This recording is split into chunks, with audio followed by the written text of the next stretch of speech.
This is a quick overview of the current status of my Great Plains Electrifly Seawind model that I picked up this year. It's an older model, but new for me this year after watching a fellow RC pilot here obtain one of these things and demonstrate the flying and landing characteristics of this plane. Looked to me to be quite the challenge. After some YouTube reviews, made it pretty obvious that this was not going to be an easy plane to learn to take off and land and fly gracefully. We out here on our lake refer to the Seawind as the skipper, because that seems to be what it does the best, is skipping on takeoffs, skipping on landings, and landings have always been the ultimate challenge. But in the air, it's an absolutely beautiful looking plane, a beautiful silhouette.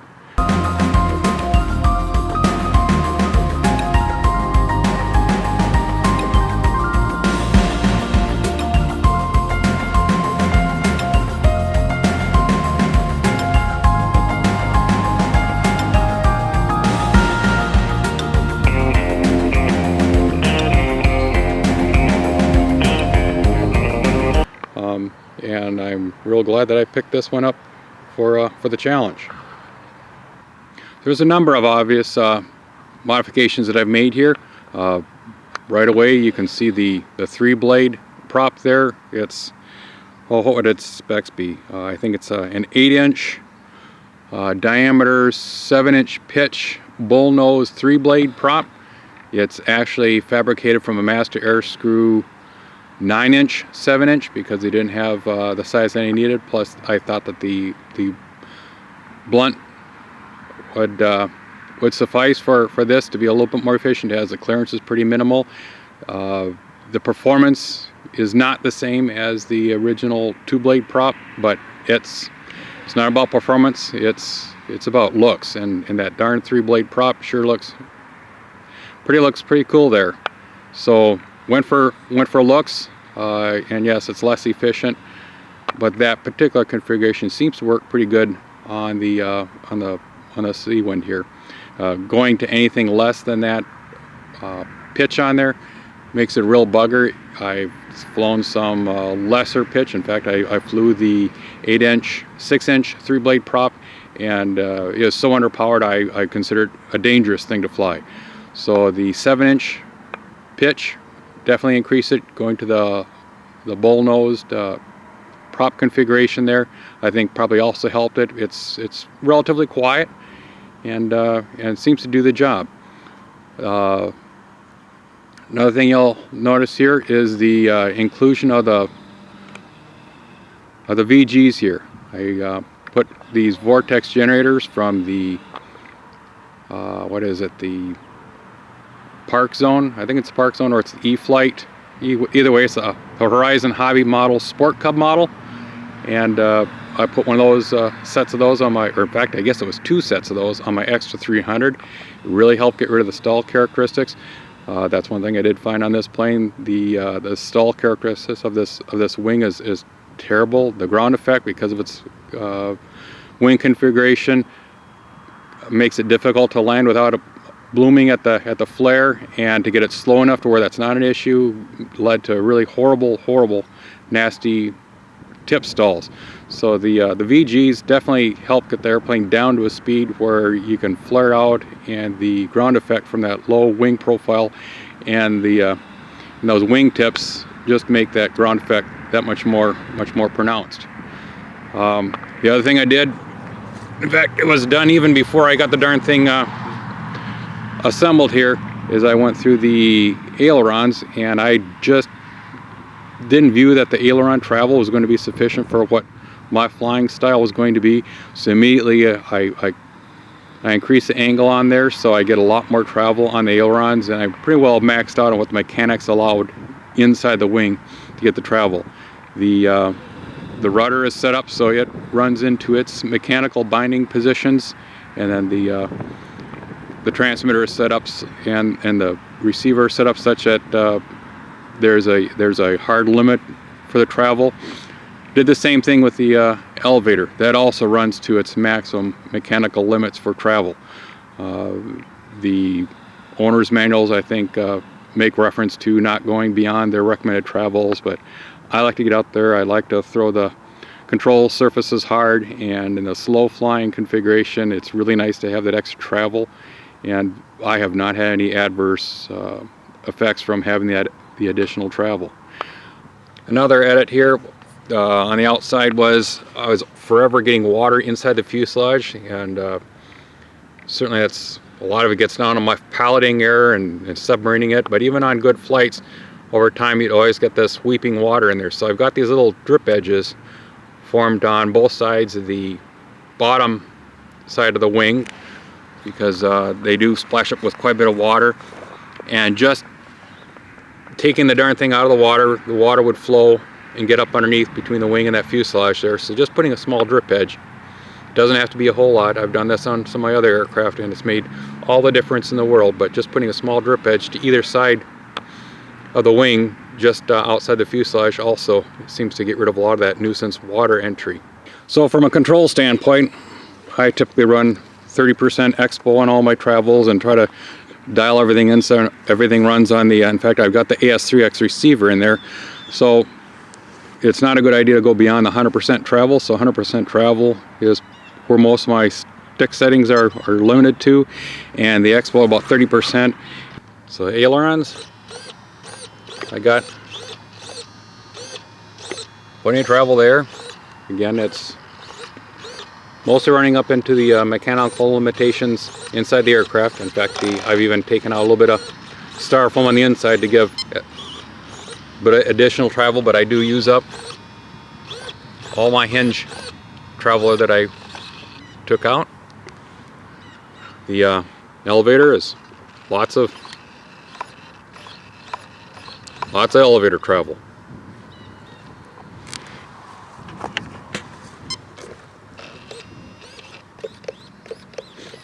And lots of rudder travel.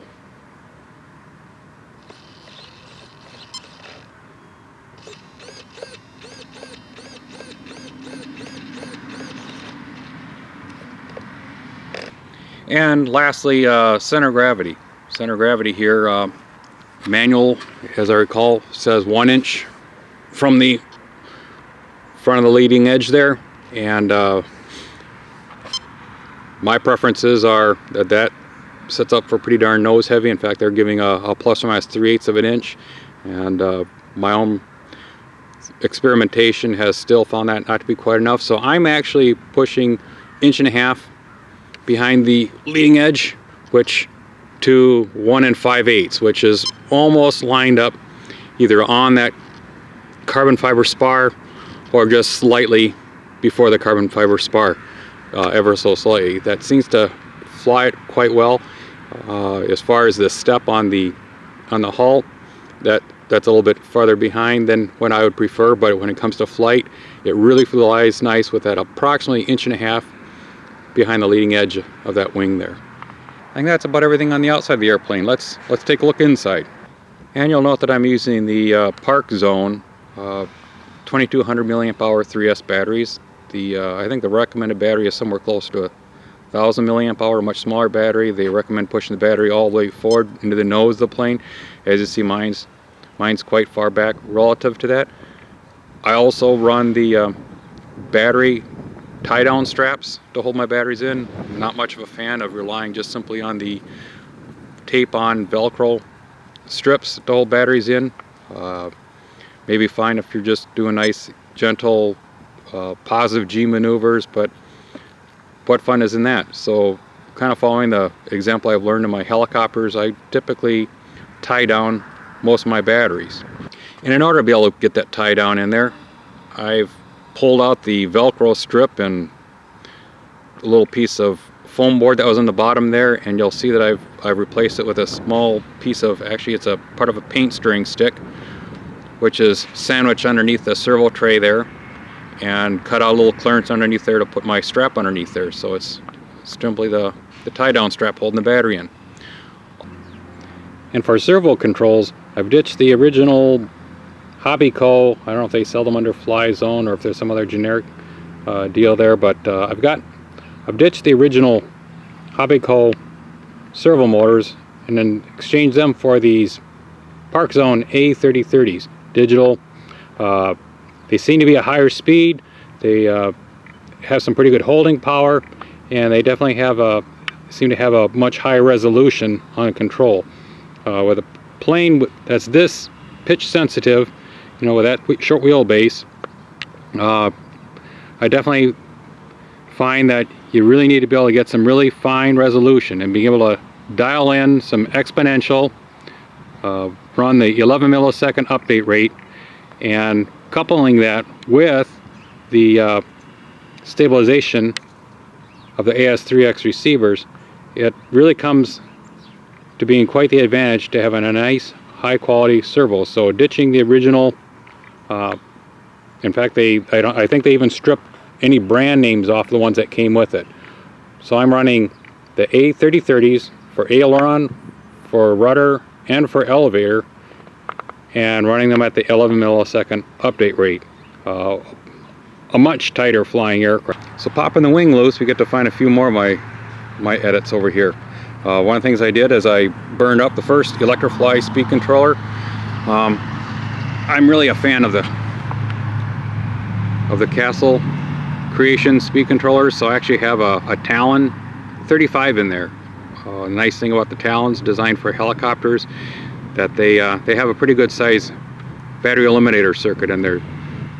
Programmable, so I can set that. I think it's currently running at about 5.5 volts for the radio supply and servo feed, and it's got a higher current capacity, so I can depend on good reliable power to run my higher speed, higher torque digital servos, and I'm currently running those servos at the 11 millisecond update rate.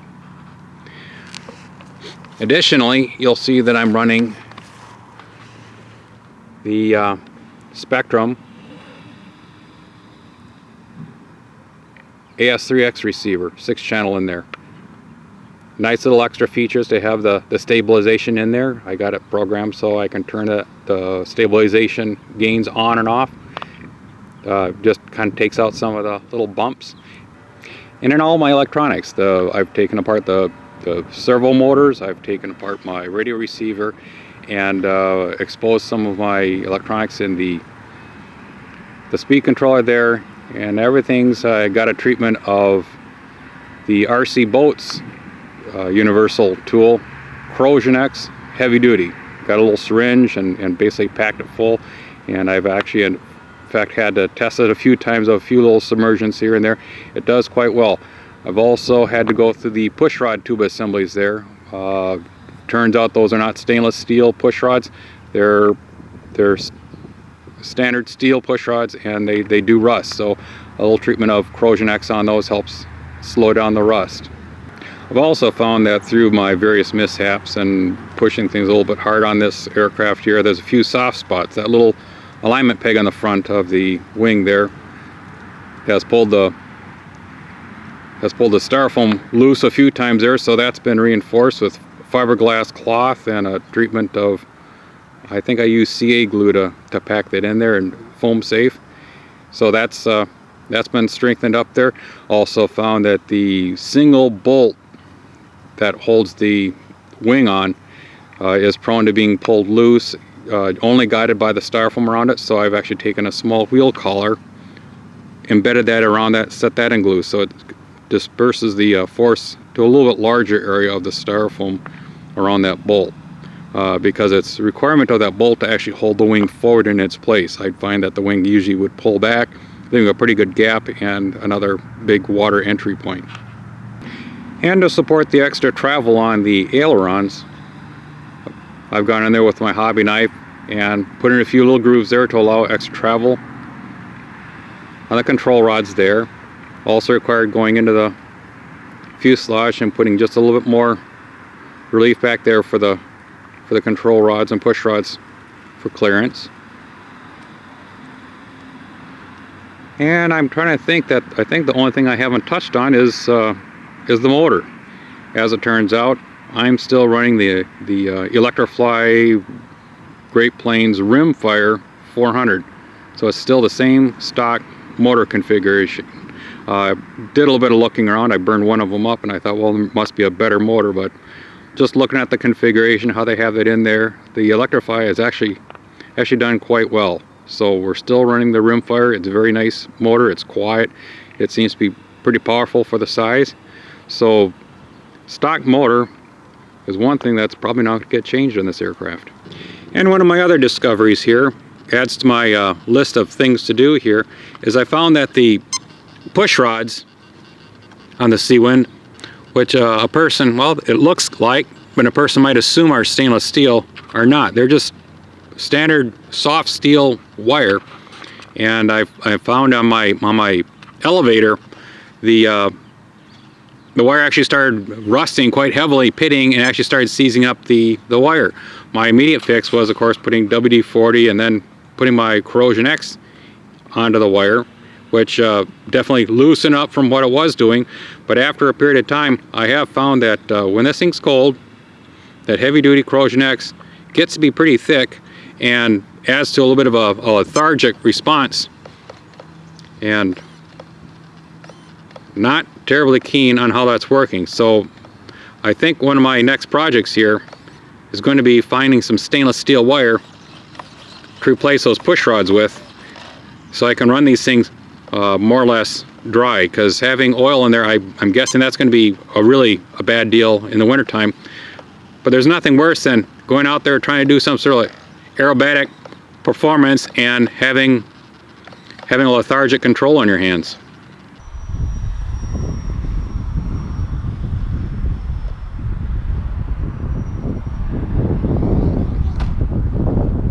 So I think that about covers it for the tour. Let's quit talking and get out and fly.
Throttle cut, normal mode.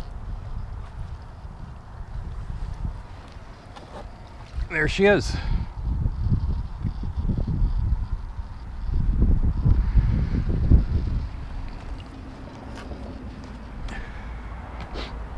Throttle cut, normal mode.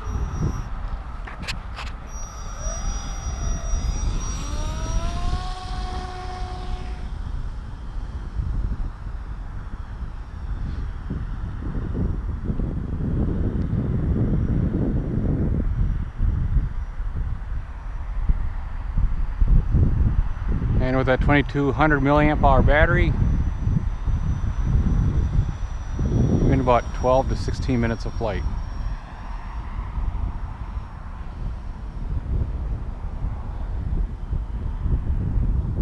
Well, I can See the gusts coming in now. So you can get it down before the gust comes this way.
Yes, it'll do inverted. With the CG that far back, not a whole lot of elevator forward stick pressure.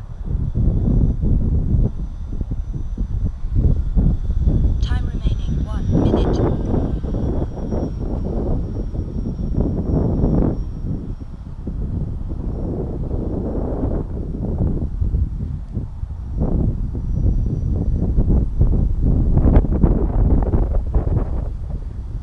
And with that warning, probably about time to bring it back in.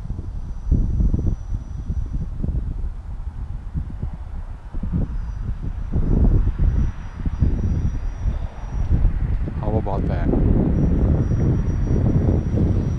30 seconds.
Hi. Hi, how are you? Doing great.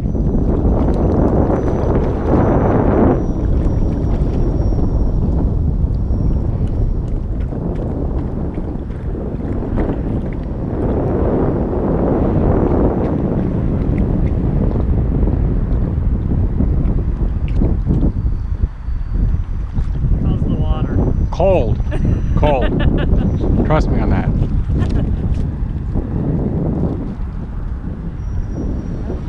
You do the same.